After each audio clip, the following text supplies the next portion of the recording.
Comme chaque dimanche, notre séquence L'Afrique en marche avec aujourd'hui un focus sur cet accord de libre-échange signé par 26 pays d'Afrique de l'Est.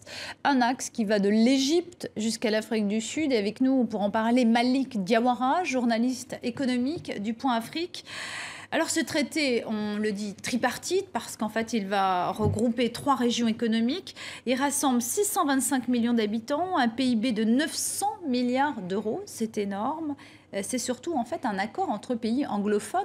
Pourquoi? Oui, c'est un accord entre pays anglophones parce que c'est un accord qui concerne 3 organisations d'intégration économique et d'intégration économique de pays de zone anglophone, pardon. Donc en fait, c'est les anglophones pouvaient le faire, Malik? Pas du tout, puisque quand on regarde l'Afrique de l'Ouest, on se rend compte que la superposition qu'il y a entre la communauté économique des États d'Afrique de l'Ouest, c'est-à-dire donc la CEDEAO, et l'Union économique et monétaire ouest-africaine, donc c'est-à-dire l'ensemble des pays qui ont le franc CFA comme monnaie, ben finalement c'est un peu la même chose que l'accord tripartite, mais presque en mieux, puisque de toutes les façons,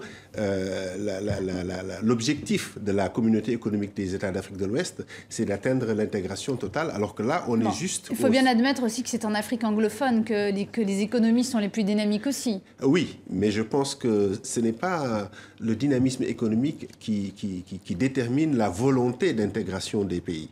Quand on regarde bien le continent africain, on se rend bien compte en tout cas que bon, l'Afrique de l'Ouest n'est pas si mal placée que ça, en tout cas les pays francophones, qui ont déjà un grand pas d'avance parce que déjà il y a la monnaie, ils ont déjà une monnaie en commun. Alors, ce texte, il doit permettre d'harmoniser les politiques commerciales. L'avenir des échanges pour les entreprises africaines, il est en Afrique. Alors, c'est ça le message? Ce qu'il faut bien comprendre, c'est que aujourd'hui, toutes les puissances, tous les pays, tous les investisseurs se tournent vers l'Afrique. Et la marge de toute façon de progression de l'Afrique se trouve sur le continent. Pourquoi? Parce que déjà au niveau des échanges intra-africains, le niveau est extrêmement bas. On est autour de 12-13%, ce qui n'est rien du tout. Donc ça veut dire qu'on va devoir augmenter donc ce niveau-là. La deuxième chose, c'est aussi au niveau des investissements intra-africains.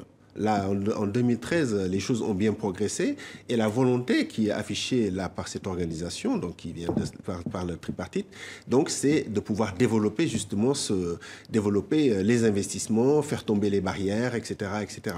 Mais ça reste juste une zone de libre-échange. Ça veut dire qu'on n'est pas encore à un niveau très très poussé. C'est déjà pas mal. Très brièvement, Malik, ça risque pas d'être une coquille vide? On sait que souvent les États sont réticents.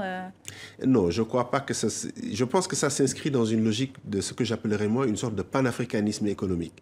C'est-à-dire qu'il y a une opposition entre la volonté politique, ce qui a été l'intangibilité des frontières, pour parler simple, le fait que les États ne veulent pas que les frontières bougent, ça c'est une chose, c'est sur la partie politique, mais sur la partie économique, tout le monde a compris qu'il n'y a que l'intégration économique qui permet d'atteindre un seuil critique qui soit intéressant à tout point de vue pour tous les challenges qui attendent le continent. Merci Malik Diawara pour votre analyse. Merci beaucoup.